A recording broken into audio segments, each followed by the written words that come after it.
Bom, vamos para uma outra pergunta bem cabulosa aqui. Ixi. Eu quero saber a sua opinião sobre corrupção e falta de transparência na política. Você teve algumas questões recentes de quase não poder se candidatar e poder. Eu mesmo fiz a notícia, as Foi? duas notícias, e eu queria que você comentasse sobre esse fato, porque eu acho que é bem importante para as pessoas estarem por dentro aí do que acontece aí, É, sobre transparência e corrupção na política. essa é uma narrativa, inclusive, que o pessoal explora muito só no ano da eleição, né? Quando é ano de eleição, o Saulo não pode ser candidato, o Saulo tem problema, tal. Quando não é ano de eleição, o Saulo é bonzinho, o Saulo é gente boa, o Saulo é acessível, o Saulo tem que voltar, o Saulo não sei o que e tal.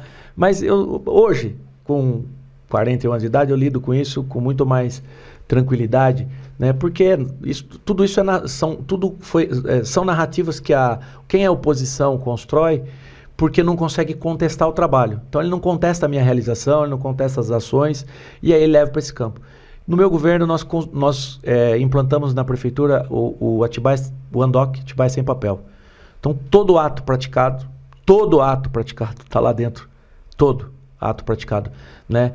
Quando eu assumi, a prefeitura ela era administrada por processos físicos. Processo físico, você sabe, né? Papel, você numera ali, mas você não tem controle da situação. Então, nunca tive problema com isso. Foi no meu governo que nós criamos o controle interno da administração. Foi no meu governo que, num determinado momento, eu acho que 7 ou 8 secretários do nosso governo eram funcionários de carreira da prefeitura, né? Servidores de carreira, no finanças, na administração, na educação, na procuradoria, né? Nunca praticamos um ato sem o parecer da procuradoria, né?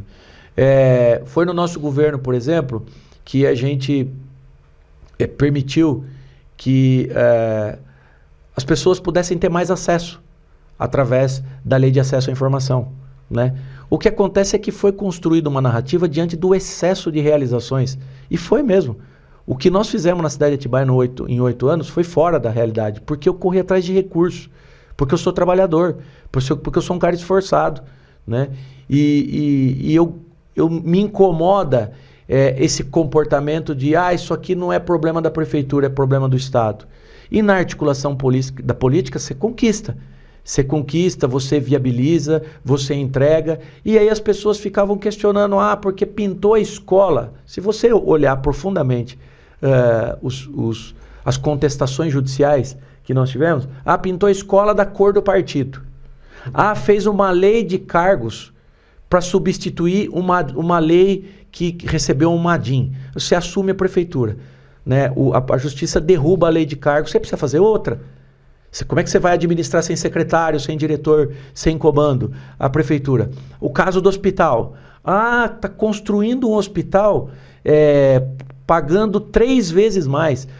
Você comprar uma televisão nas Casas Bahia e dividir em 12 vezes, o valor somado das parcelas não é o mesmo do valor à vista, né? Você comprar uma casa financiada pela Caixa Econômica Federal de 500 mil, ao final de 30, 40, 20 anos, não sei quanto tempo você vai parcelar, somando todas as parcelas, é o valor à vista que você pagou? Com certeza não. Claro que não, né? E eu sempre fui contestado por esse tipo de coisa, né? Tanto que a maioria, por exemplo, dos vereadores que faziam esse tipo de contestação nunca mais nem ganharam a eleição, porque o povo percebeu que eles estavam sendo usados por um contexto político regional que eu vou só fazer uma reflexãozinha básica.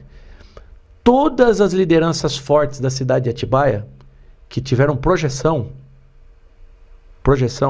para alçar espaço de deputado estadual, no meu caso federal, né, extrapolar o limite da cidade de Atibaia, houve uma tentativa de rotular através dessa questão de corrupção, de superfaturamento, essas coisas, né? Porque nós temos um movimento político na região que não tem interesse nenhum que a cidade de Atibaia se posicione no lugar que ela deve estar, como locomotiva da região. A liderança da cidade de Atibaia é a liderança que se responsabiliza hoje na relação com o governo por contemplar todas as cidades da região. E esse modelo político ultrapassado, que controla as mídias da região, não é o caso do portal aqui, mas as rádios, que controla os jornais, que permite que alguns políticos da cidade aqui vivam o chamado complexo vira-lata, né? Quando perde a eleição aqui, vai pedir benção lá em Bragança, lá, vai pedir pelo amor de Deus para sobreviver politicamente, para ficar atrapalhando a vida de gente honesta, de gente decente da cidade de Atibaia, né? Pessoas que se colocaram à disposição de destruir as lideranças que se projetaram dentro da cidade de Atibaia falando isso, mas que não provam nada. Cadê aquela questão do fórum? Que ninguém nunca me ligou para pedir desculpa das injustiças que eu sofri naquele momento. O hospital hoje tem autorização da justiça para receber a ordem de serviço. Por que não dá a ordem de serviço? Qual é o problema? Nomeou perito, contratou a FIP. Então sempre isso aparece na eleição porque eles não conseguem me contestar no trabalho.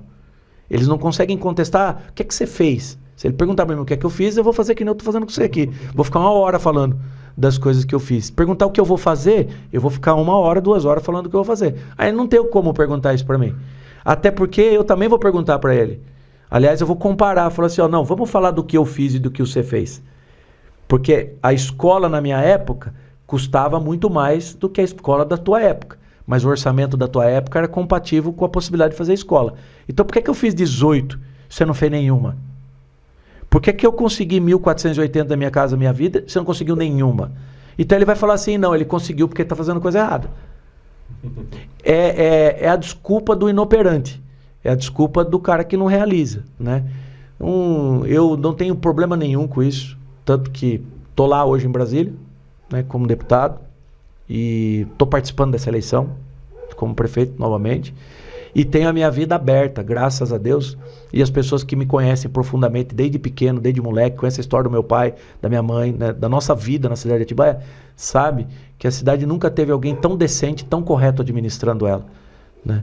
Diferente de muita gente aí que prega uma coisa na frente da TV, da propaganda, né?